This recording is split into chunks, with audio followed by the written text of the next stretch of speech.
My name is Mike Mahoney. I'm Head of Regulatory Affairs for Community Pharmacy NI. The aim of these training slides is to ensure you fully understand the concept of a Serious Shortage Protocol, or SSP, and understand the processes involved in supplying medicines against an SSP when they're brought into force here. You should also read the operational guidance, which can be accessed via a link which can be found on the last slide of this presentation. The legislation for SSPs is already in place. Changes were made to the Human Meds Regulations and the Northern Ireland Pharmaceutical Regulations in 2019. And CPNI is very grateful to our colleagues in the Department of Health who allowed us to work very closely with them in drafting the legislation and writing the associated guidance. Ministers will only introduce an SSP where there is a serious shortage of a medicine. The product-specific SSP will set out clear parameters under which pharmacists can supply medicines under the protocol. So what is an SSP?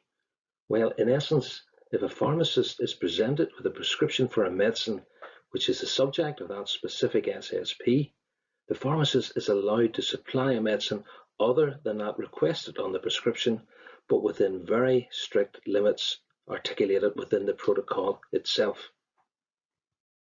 Pharmacists must pay careful attention to the detail within the protocol. An SSP may permit the supply of an alternative quantity of the medicine prescribed, an alternative pharmaceutical form, a different combination of dosage to make up the required strength, or a different strength, a generic equivalent, or indeed a therapeutic equivalent. In the case of devices, it may simply be a different product.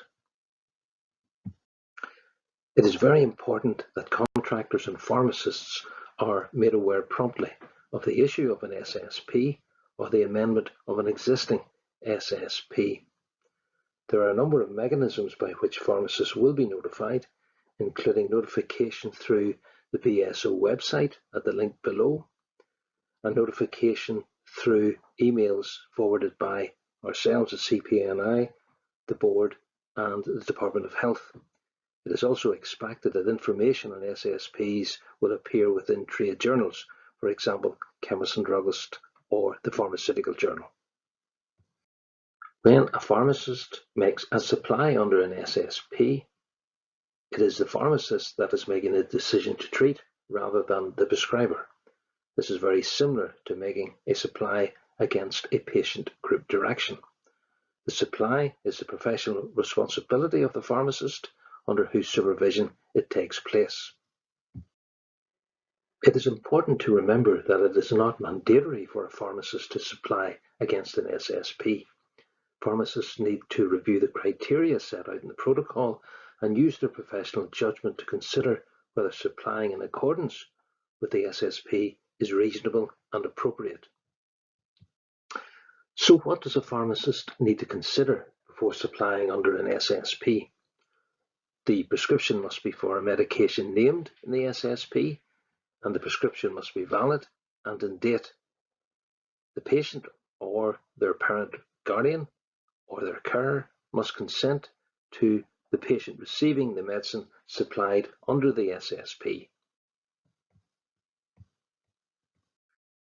It is also critical that the pharmacist is not aware of the patient having any known previous adverse experience, hypersensitivity to, or a clinically significant history of allergic reaction to the alternative medication choice outlined in the SSP. Special considerations will also need to be taken for certain patients with more complex health needs, for example, those who have neurological disability, those suffering from mental health disorder, or the elderly. And it is also important for the pharmacist to remember that this supply is not an emergency supply, in that there is a prescription written for that individual patient. It is also critical to remember that a pharmacist can deem a patient unsuitable to receive medication under an SSP, and this can be for a number of reasons, including the supply itself does not fulfill the criteria, or in the pharmacist's professional judgment, there is some other consideration which would deem the supply inappropriate, or where the patient or their carer declined to receive medication under the SSP. Where a pharmacist makes a professional decision not to supply under an SSP, the patient should be referred back to their prescriber, or the pharmacist should contact the prescriber to discuss an alternative arrangement. The decision not to dispense against an SSP should, of course, be documented on the pharmacy's PMR system. Of course, there are going to be situations where a pharmacist cannot supply any medication because they do not have the medication prescribed, nor do they have the alternative outlined in the SSP. In these cases, the patient should be referred to another pharmacy or back to the prescriber. Where a pharmacist has made a professional decision to make a supply under an SSP, the patient and/or their representative must be informed of, understand, and consent to the changes proposed to their medicine supply. They must be counselled appropriately, and they must be made understand that they do have the right to refuse to receive the alternative medicines under an SSP, but they must be made aware of the implications of doing so. So what advice and information should a pharmacist give to patients when a decision has been made to supply an alternative medicine under an SSP? Well, again, pharmacists should use their professional judgment in such matters. Obviously, particular attention needs to be given in cases where the appearance or quantity of the substituted medicine is different, where there is an appliance change, or where the storage conditions of the substituted medicines differs from the original prescribed medicines. Patients should also be informed of any possible adverse effects of the alternative medication, and obviously advised to seek medical advice in the event of an adverse effect. Other healthcare professionals, including prescribers, should be aware when SSPs are issued in Northern Ireland. However, there are specific situations where pharmacists must inform a patient's prescriber when a substitution has been made under an SSP. These specific situations include where a therapeutic equivalent has been supplied, or where notification is required within the terms of the specific SSP. There is no time limit for notifying the prescriber within the legislation, but where it is practicable, pharmacists should aim to forward details to the prescriber within 3 working days. A form which may be used to inform prescribers is available via the link on the last slide of this presentation.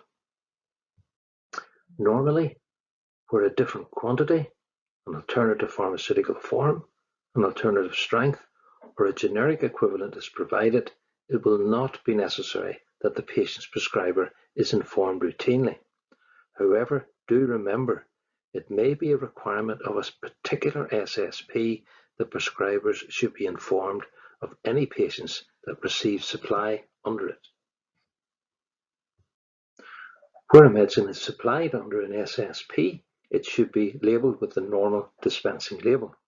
However, the label needs to also contain the indication that the supply was made under an SSP and include the reference number of the SSP. Obviously, the supply against an SSP should be referenced in the pharmacy's PMR system. Full details on any endorsements required when you are submitting your prescriptions to the BSO can be found at the following link. These slides give an overview of the SSP process, but please read the operational guidance which is available at the link on this slide. If you have any further queries, CPNI colleagues would be more than delighted to help you.